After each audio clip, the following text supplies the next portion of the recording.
Ya, pemirsa, batik menjadi sebagai salah satu warisan budaya leluhur, merupakan gambaran jati diri yang perlu dijaga dan dikembangkan. Selain terus berupaya memperkenalkan batik kepada masyarakat luas, para pegiat batik juga merasa memiliki tanggung jawab untuk memperkenalkan batik kepada kaum milenial.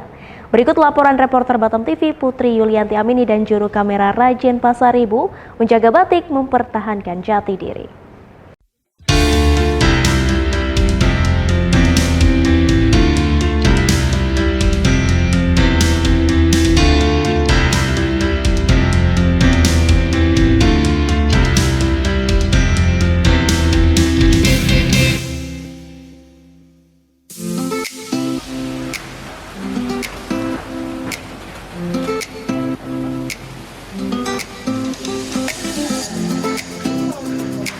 Ditawarin ke ini apa ya?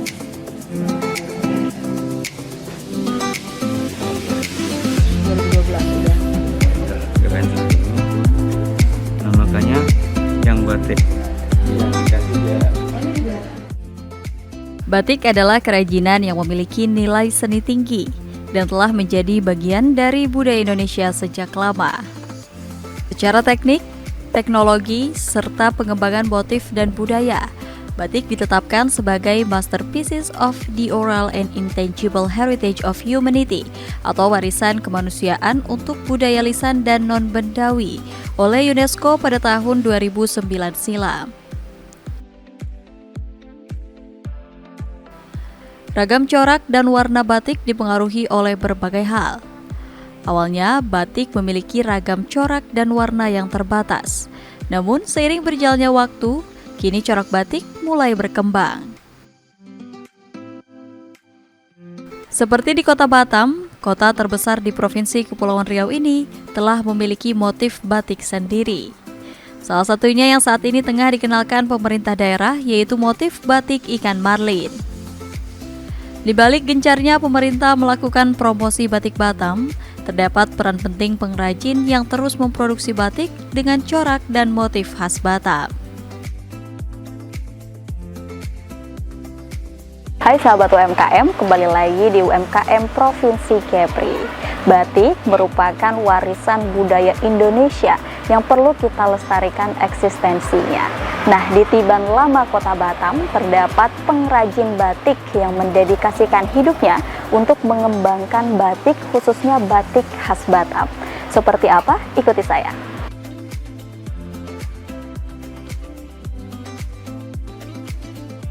Ia bernama Suratno.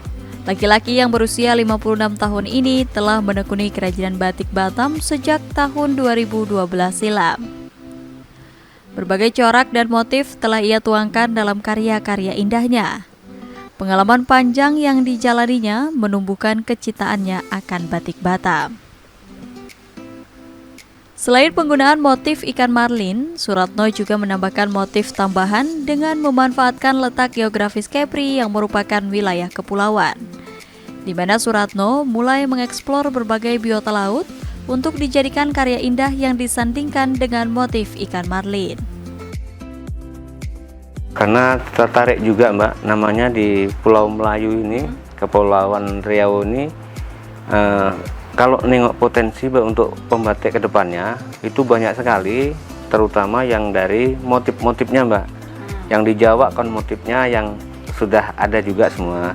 Nah di Batam sebenarnya ketertarikan saya itu banyak motif-motif yang harus diangkat, terutama dari biota lautnya.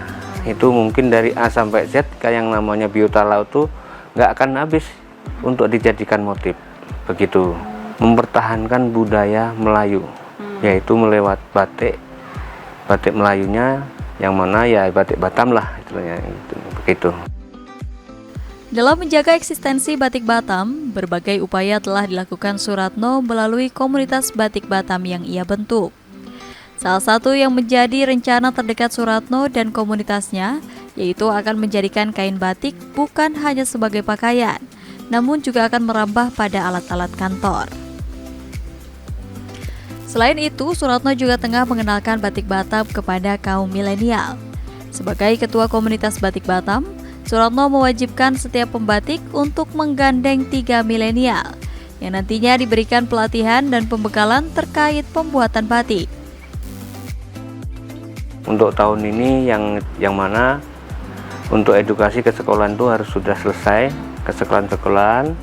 Yang keduanya, batik itu nantinya ke depan di tahun 2024 ini kami punya program tidak hanya untuk baju dan kebaya saja, akan tetapi kami sudah akan merambah ke peralatan kantor. Contohnya ke macam stop map, macam pensil, macam tempat pensilnya. Nah itu kan itu bisa dibuat dari batik Batam juga, batik juga. Kami memang sudah keliling ke kecamatan-kecamatan, bahkan setiap pengrajin itu saya suruh nyiapkan 3 milenial yang nantinya itu bakal akan dibekalin, diikutin pelatihan, diikutkan pokoknya semua keperluan yang milenial itulah, agar nantinya bisa mempertahankan, melestarikan batik Batam ini.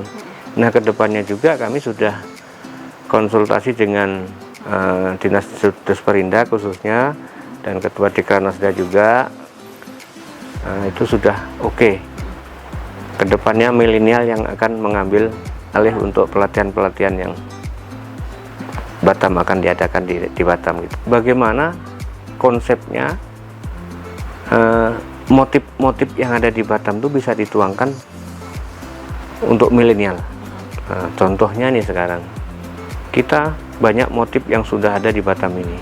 Kalau untuk milenial keperluannya apa sih? Nah kamu tinggal kami bilang saja apa yang perlu diperlukan, nah, begitu. Dari berbagai upaya dan usaha yang dilakukan Suratno dalam menjaga eksistensi batik selama ini, telah membuahkan hasil yang cukup membanggakan bagi para pembatik yang ada di Batam. Salah satunya dengan diusungnya Batik Fashion Week oleh pemerintah daerah. Kalau untuk pemerintah dan pembatik ini sekarang sudah saling